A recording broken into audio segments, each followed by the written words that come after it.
Now, hey presto, look at that.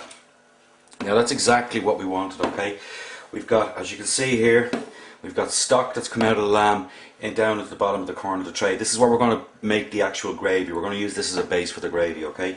The lamb itself, as you can see, hasn't gone really golden brown or anything to that effect. Reason being is, as I said earlier on at the start of the video, is that we were going to steam and roast the lamb at the same time. So we were using dry heat and wet heat to actually cook this. Now, as you can see, the mirepoix that we put in here earlier on has actually softened down. Again, we're going to use this as a base for our actual gravy. So first thing I'm going to do now is basically take the lamb off the actual off the tray itself and start the gravy. Now I'm going to let the lamb relax before I actually start carving into it, but you'll be able to follow along here as we make the gravy. So first things first is to actually take this lamb off and let it relax. Now we want to cover the lamb as well while we're actually letting it relax, just to keep the heat in. So first thing up, I can tell just from that, the way I actually put that lamb through there, as you can see, to the fork to the lamb, how tender this lamb is going to be. So onto the board, cover it. We want to let it relax for maybe about 15-20 minutes, okay?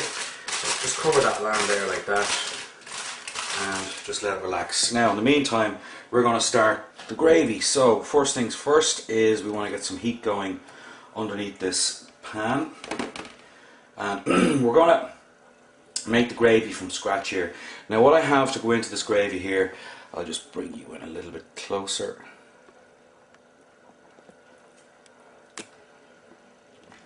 Now what we have here is we've got the mirepoix, we've got everything that we put into this, and we're also going to add in some chicken stock, which I have here already ready to go, as you can see, and we're just going to be mixing some flour into this as well. Now don't worry about lumps going into the flour or lumps coming from the flour, because they're going to cook out, alright, so it's not a major big deal. So I'm just going to start it off right now here. Now the first thing that I'm actually going to do, as I said to you before, is I'm just reducing this down a little bit, okay?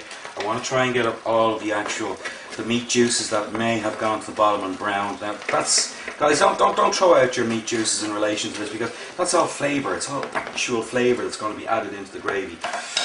So first things first is I'm going to add in some of the flour, okay? So I've got 2 heaped tablespoons of flour here. Now I'm not going to add it all in at the same time. I'm just going to work it in slowly, alright? So I'm just moving it across here, because it's just from experience you actually know the consistency that you want to reach. So that's about half of that in there now, so I'm just going to work this in. You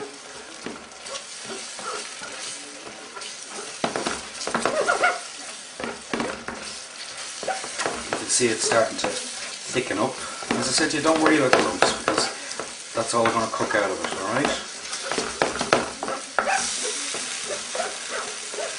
I must say, the smell of this is absolutely fantastic. Okay, now I actually want to add a little bit more flour in here, so you can see exactly what I'm doing here. Again, don't put it all in. You can always add to. You can never take away from, okay? So that's about enough.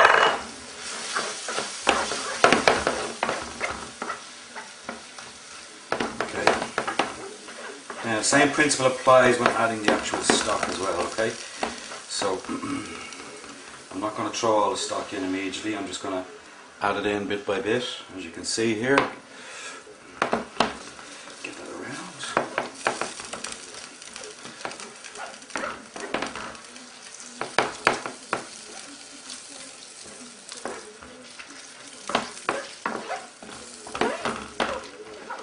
Now, as I said before, this is shoulder of lamb, don't forget, okay? This is not leg of lamb. We would treat leg of lamb slightly different, and we'll do a lesson on that another day.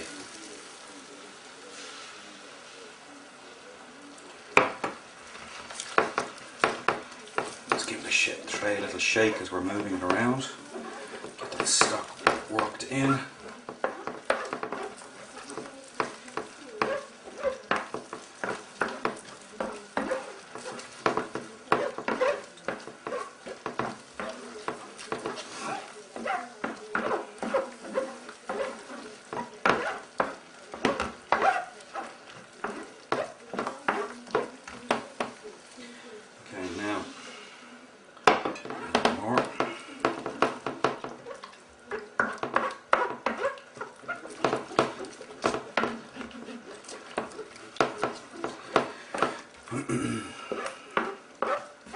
That's getting to the kind of texture we actually want now for this. Still a little bit thick.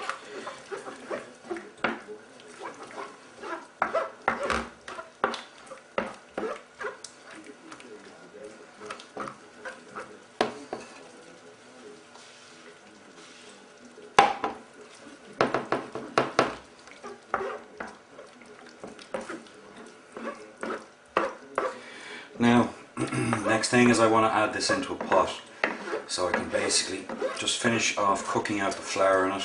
But I'm going to strain out the veg and all the other bits and pieces. Now, as you can see, as I said to you earlier on, in relation to those lumps that were in that flour, they're gone, they're cooked out. No lumpy gravy, no lumpy sauce.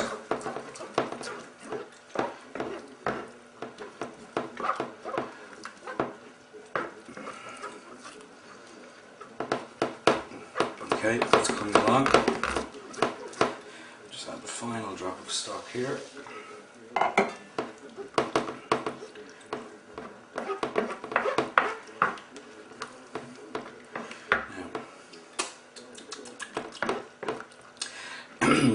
that sauce is absolutely delicious.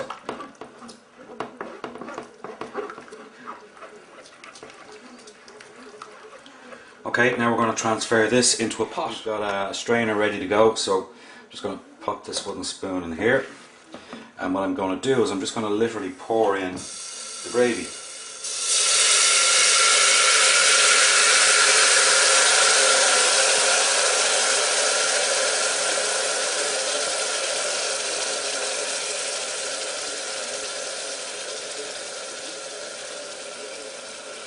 Okay.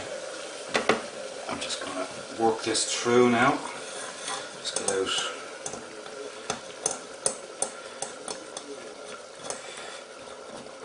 I don't want to lose any of that gravy.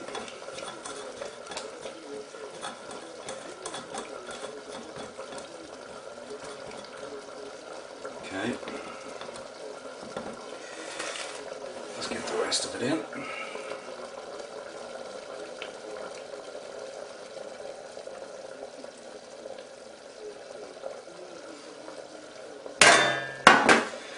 Okay, just work it through with the wooden spoon, get the excess sauce out. So I could put a carrot in there, but however. Just press it down like so.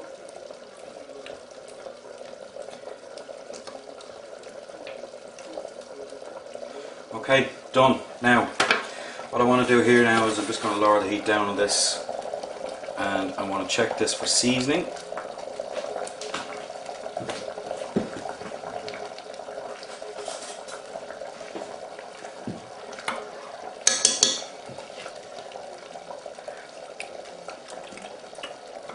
Perfect. That doesn't need any seasoning whatsoever. Okay, let's put this thing together. Here is it's already relaxed. It's ready to go. So what I'm going to do now is just show you how to quickly carve a couple of portions off this lamb. Okay. Now, I'm right-handed. Okay, so I will be working from right to left. Okay, but you know, if you're left-handed, whatever, do your own thing. But again, most important, good sharp carving knife. Okay, long blade. Carving fork if you need to hold the lamb, but this is relatively small, so I don't think we'll be needing it at all. So first thing in, carve down straight like that. Okay. Now, can you see the moisture in that meat and how tender that knife went through it? As the man says, like going through butter.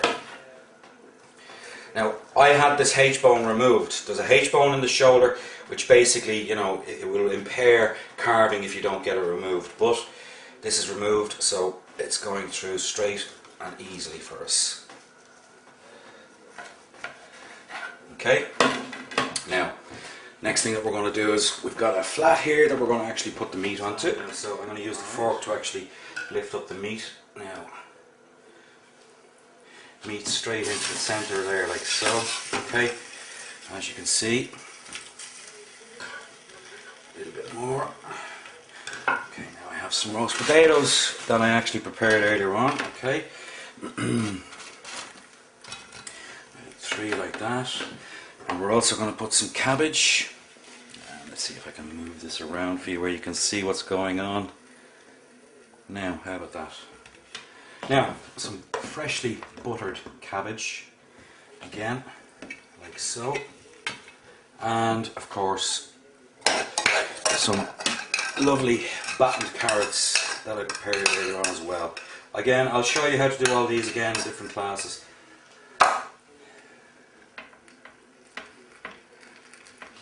Okay. Now, and again, of course, we want just a small drop of gravy to go across this. So, here's the gravy that we made earlier on. As you can see.